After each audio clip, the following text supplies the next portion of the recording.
이 이야기 한번 해보겠습니다. 경찰판 수사 외압. 여기서 핵심은 용산이 지켜보고 있다예요. 윤석열 정권의 마약 수사에 제대로 된 게 하나 걸렸는데 왜 이걸 용산을 위시로 해서 방해를 했죠? 그래서 영등포 경찰서장하고 조병노라고 하는 네. 그 김규현 변호사가 말했던 이종호가 별 2개 달아준다고 했던 바로 그자. 그자가 왜 등장을 하죠? 여기서 또 나옵니다. 이종호가요. 무슨 외압 뒤에는 항상 이종호나 뭐 다른 분이 이렇게 계속 계신 것 같아요. 이거 곧 나와요. 네. 왜 저렇게 용산이 지켜보고 있다. 용산이 너 괘씸하게 보고 있어. 지금 그분 영등포 경찰서 형사과장이 연이틀 국회에 나오고 있어요. 네. 이분 보호해야 되는 거 아닙니까? 그러니까요. 네.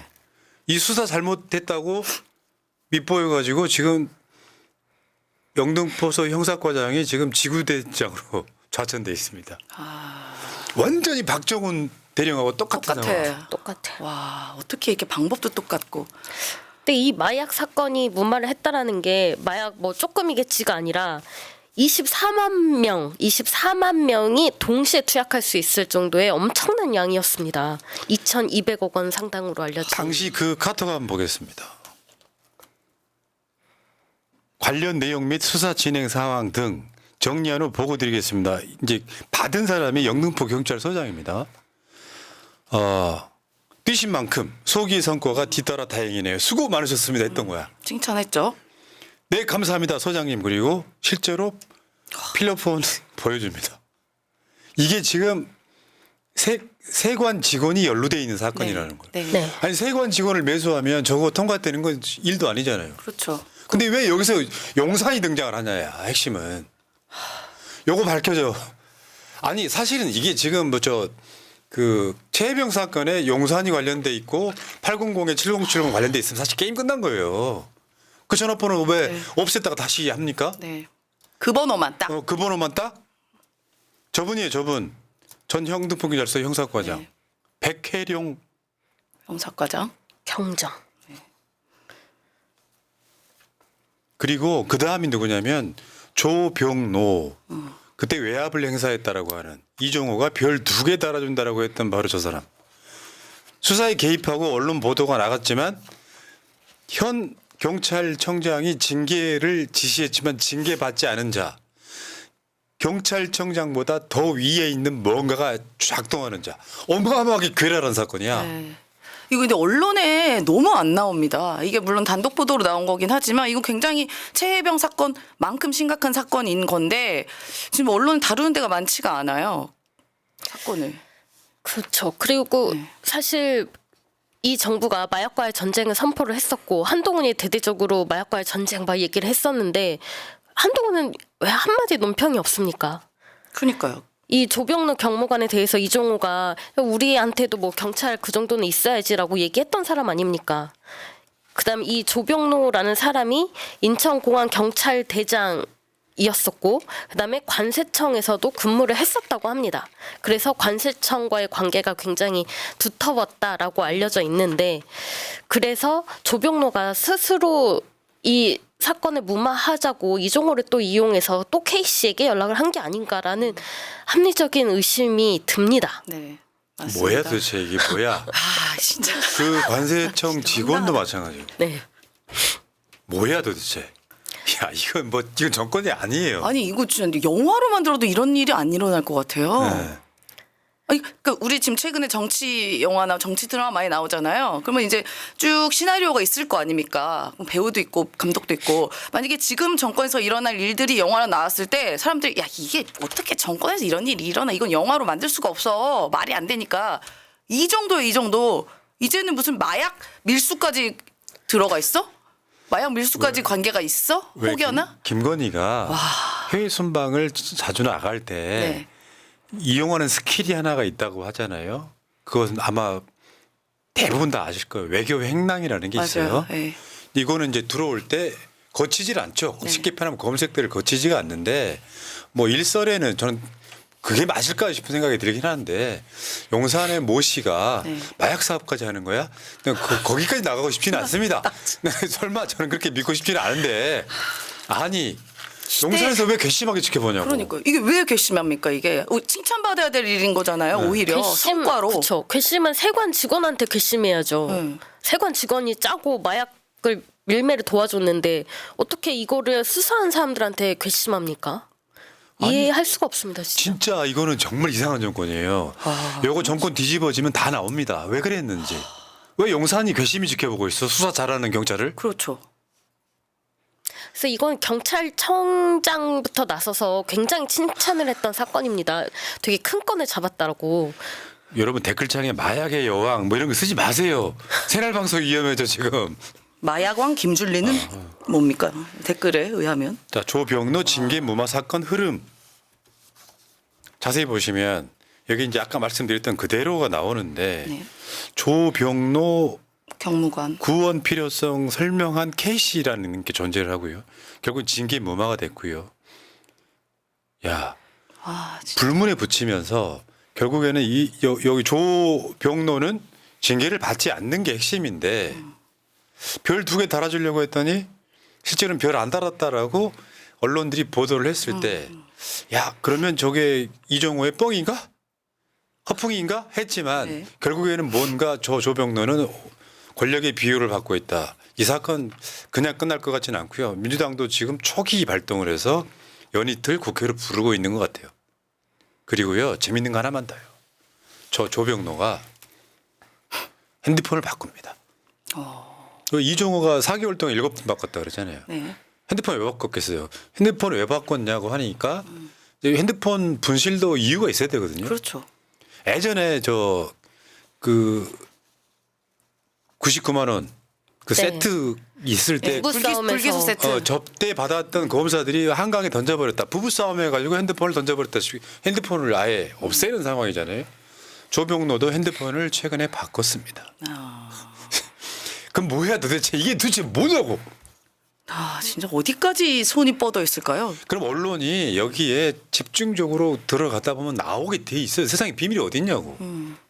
실제로 백혜룡 경정님이 그 증언하시는 걸 들어보면 통화 녹취록이 있으신 거 아닌가 싶습니다. 말을 굉장히 정확하게 얘기를 하시기 때문에. 저번에 이따가 그 이야기 다시 하겠습니다만 네. 이종호가 장경태 의원 측에다가 사진 제보했다잖아요. 이종호 측이라고 했지만 네, 네. 저는 이종호라고 봐요. 측이라는 게 뭐 얼마나 있겠어. 본인 핸드폰이 나온 게 아니면. 근데 김규현 변호사 말하고 딱 일치를 해요. 저 사진 내가 제출한 거 아닌데 어떻게 나갔지? 그래서 제2의 제보자 얘기가 나온 거예요. 재미는 있어요. 네. 근데 이게 재미있는 게 아니라 당면한 우리들의 문제이기 때문에 굉장히 의아스럽고 분노스러운 거죠. 그리고 어제 그 조지호 청문회 때 조지호가 저 빨간 넥타이를 또 하고 나와서 또 논란이 됐습니다. 네. 그 뒤에 사람도 빨간 넥타이 했네요. 그러니까 얘네들 그런 느낌이에요. 이거 그냥 괜히 특집 잡는다고는 하지만 조지호가 그랬어. 이게 내 얼굴에 잘 받아서 하고 나왔다 그러는데 뭐 그럴 수 있지. 빨간 색깔 잘 받는 사람들이 있긴 하죠. 그런데 실제로 국민의힘 국회의원들한테 잘 보이려고 용산에 잘 보이려고 내가 조지호라면 중립적인 색깔 하고 나왔을 것 같거든요.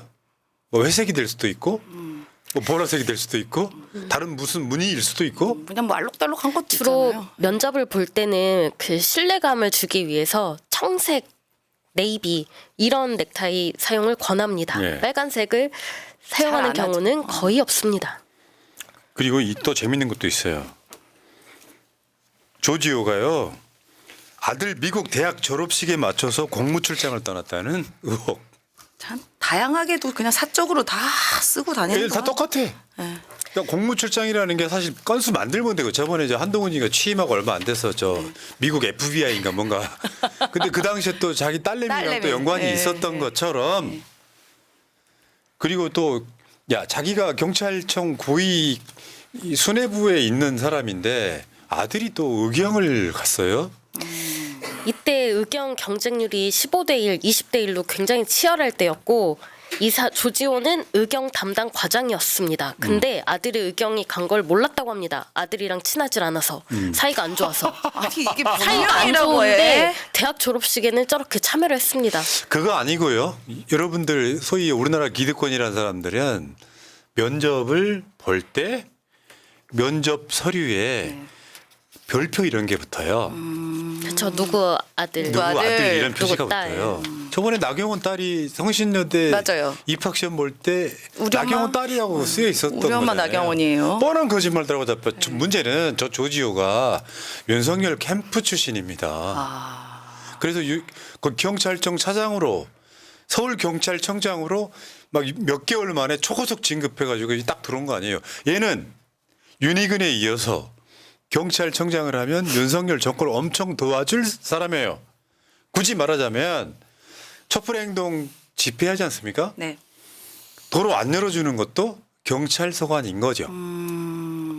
경찰들이 도로를 안 열어줌으로써 아무리 많이 모여도 집회를 하지 못하게 만드는 것. 저번에 조지호가 뭐 했어요? 불과 얼마 전에 서울 경찰청장 할 때 의사들 압수수색했잖아. 아니 어떻게 이게 국가 권력을 국가에 있는 기능을 어떻게 이렇게 사적인 자신들의 욕망과 사적인 목적으로 이렇게 이용을 할 수가 있습니까? 부끄러운 거죠. 사실은 저런 조지호 같은 사람들이 경찰들 팔아먹는 겁니다. 왜냐하면 검찰 정권이 경찰을 선하게 넣으려고 만든 게 경찰국이에요. 거기 관련해서 이상민이하고 윤희근이가 행안부 장관, 경찰청장을 하고 있는 상황이잖아요. 그런데 사실 문재인 정부 또는 뭐 당시 조국 민정수석 등은 검경 수사권 조정을 통해서 경찰한테도 수사권 주고 요거 했던 거거든요. 경찰들의 수십 년 수건 사업을 민주정부가 했던 거예요. 네. 그런데 경찰도 손해불한 놈들이 경찰을 팔아먹는 거예요. 경찰국을 통해서 경찰을 지배하는데 자기 캠프 출신을 임명하는 건요. 문재인 대통령이 그랬다면 저건 난리 났을 사안이에요. 최소한 예를 들어 검찰총장이 문재인 캠프 출신, 경찰청장이 문재인 캠프 출신이면 국민의힘이 뭐라 그랬겠습니까? 바로 무슨 정권 뭐 얘기 나오지 않습니까? 뭐 고소용 정권 이런 거 같이 바로 또 얘기 나오죠. 이런 짓들을 하고 있으면서도 부끄러운 줄 모른다는 거야. 우리 같은 사람들은 알고 방송하니까 인내심의 한계가 이르렀네. 이 정권은 정말 끌어내려야 되겠다는 생각밖에 안 드네요. 뭐 이런 무도한 정권이 다 있습니까? 아니 진짜 아니 이명박 우리가 그렇게 싫어했던 이명박 박근혜 정권 때도 이 정도까지는 못했어요. 그리고 또 윤석열 후보 시절 이렇게 얘기하지 않았습니까? 5년 정권 그거 뭐라고 겁이 없어요 이런 말을 했는데요. 진짜 겁대가리 상실했습니까? 어디까지 지금 범죄를 저지르려고 그러는 거예요, 정말? 그 인맥 이용해서 인사권 쓰지 않는다고 했는데 지금 사적 관계로 얽히지 않은 사람이 손에 꼽을 정도입니다. 그런 사람이 없어요. 골든 댕댕이님이요. 진짜 어지러지하다. 진짜 어지러지하네요. 아 진짜로. 대한민국 사회가 뭐 이렇게까지 나라가 총체적으로 망가지고 있는 것이요. 여러분들이 오히려 국민들의 삶의 질이 떨어져서 이런 쪽에 관심 없을 수도 있어요. 저는 먹고 살기 바쁘니까 당장 그 IMF 큐테인 같은 데 환불 받아야 되는 분들이니 정치에 관심이 얼마나 있으시겠습니까? 그런데 여러분들의 어려움의 근본에는 윤석열 정권이 있다는 걸 아십시오. 제가 계속 말씀드려오잖아요. 내 아이가 학폭을 당하면 언젠가 검사들 아버지를 둔 아이는 가해자가 피해자로 뒤바뀐다고요. 이런 짓 하고 있는 거잖아요. 경찰 고위직. 네.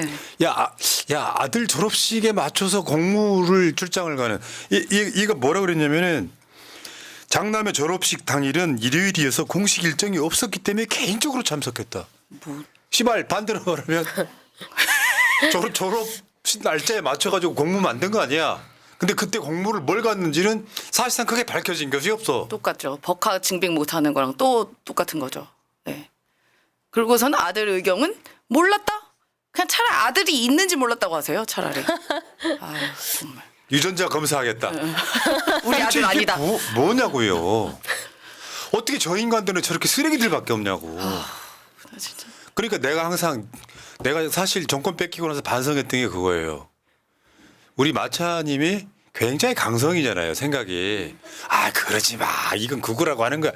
근데 그 말이 맞았음을 난 스스로 요즘에 자책을 하고 있는 거야. 약간 아니, 초법적으로 네. 저자들한테 사실 일어서지 못할 만큼 제기가 불가능할 만큼 저는 적폐청산했어야 된다고 생각하는 거예요. 네, 맞습니다. 그게 뼈가 아프네요. 그러니까 이 정도면 됐다 하는 사람이 없어요. 다들 탄핵만으로는 안 된다라고 얘기하고 있죠.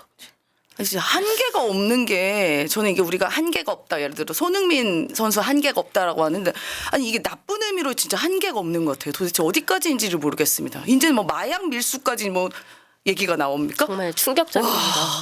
진짜 대단하다 대단해 진짜. 사실 근데 이런 측면도 있죠. 왜 그때 못했어 하는 것들이 실제로는 법과 원칙에 의해서 하려다 보니까 못한 측면이 있거든요. 법과 원칙에 의하려다 보니까. 근데 가장 큰 문제가 뭐냐면 문재인 대통령 등이 문제가 아니고요. 민주당에서 그거 못하게 한 소위 수박들이 문제예요.